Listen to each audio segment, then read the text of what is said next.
Estamos en un momento donde socialmente parece que una doble moral nos ha dominado, o quizás es histórico y uno lo advierte simplemente ahora. Una doble moral que no es solo patrimonio de algunos dirigentes políticos, sino que es por sobre todo una condición propia de nuestra sociedad, o de una porción de ella. Y sucede en la mayoría de las sociedades individualistas y egocéntricas, donde prevalece el individualismo y el egocentrismo en cada hombre y en cada mujer. Existe una doble moral, una doble vara con la que medimos el accionar del otro y el accionar de la política. Y esta es una de las grandes batallas culturales que da la derecha, y tiene que ver con vaciarlo todo de contenido. Pongamos como ejemplo la corrupción. ¿Qué es la corrupción? Es romper con una norma, es romper con una conducta, es romper con una ley, transgredirla. Seguramente sí. El tema es preguntarnos si en realidad el concepto de corrupción está directamente relacionado con quien cometa ese hecho. ¿Importa quién lo cometa? Y la respuesta debería ser no. Porque el delito es solo delito, lo corrupto es solo corrupto por el hecho, precisamente, de romper con una norma, con una conducta, con la ley. Sin embargo, esta doble moral con la que vivimos nos dice que el delito es delito y el corrupto es corrupto, depende de quién comete ese delito y depende de quién sea acusado como corrupto. Todos los casos son corruptos inefables, todos. Las cuentas offshore de Macri no es un hecho de corrupción. El préstamo millonario a Vicentín no es un hecho de corrupción.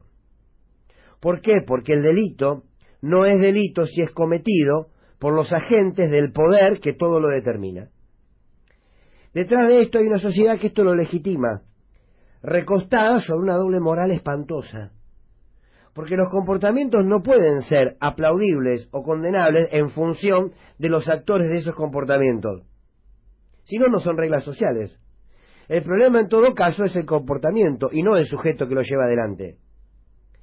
Este hecho, de alguna manera, permite o nace a partir de una enorme hipocresía social que permite que el victimario pueda marchar como víctima. Hoy, lo decía recién Víctor Hugo y Cintia, hoy lo vamos a ver a Gerardo Morales y a su grupo de secuaces pidiendo que no intervengan en la justicia de Jujuy, porque en todo caso es injusto intervenir en la justicia de Jujuy, que ha corrompido todos los hechos de justicia habidos y por haber. Pueden hacer esto porque existe una doble moral. Esto permite, entre otras cosas, que Macri pueda criticar al populismo y negar el desastre al que nos llevó su gobierno, y continuar mostrándose como alternativa. Solo una sociedad de una evidente doble moral, que no es otra cosa que una enorme inmoralidad, puede ver como alternativa al desastre y el saqueo. Sin embargo, sucede. Llamamos, y algunos entienden, crisis económica a la estafa que ejerce la derecha en el poder, siempre. Pero cuando aparece una crisis económica en los gobiernos populares, significa y se sintetiza en él se robaron todo. Algunos podrán decir que esto no es doble moral, que esto en realidad es un relato que se impone de un lado. Y sí, pero es un relato que acepta una enorme porción de la sociedad invadida por una doble moral que se constituye como una enorme amoralidad. Hay una enorme porción de la sociedad que no tiene principios, que no tiene parámetros, que no tiene convicciones ni valores que lo regulen.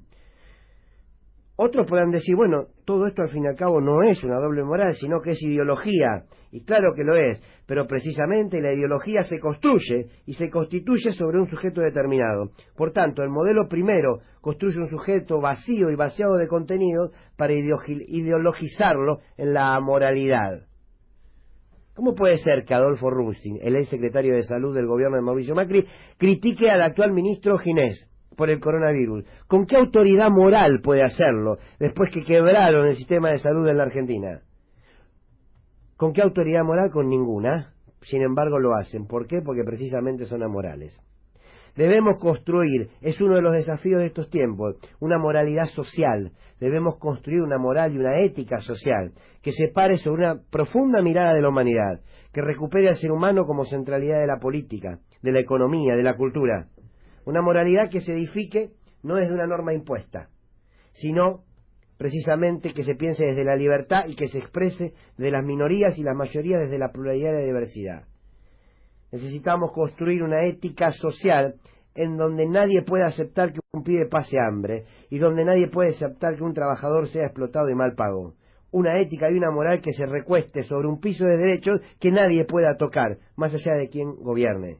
Debemos construir una moral y una ética social donde la inclusión, la igualdad de oportunidades y el respeto al otro sean la regla, y quien corrompa esa regla sí sea condenado por todos y por todas. La columna de Fernando Borroni. La mañana. Una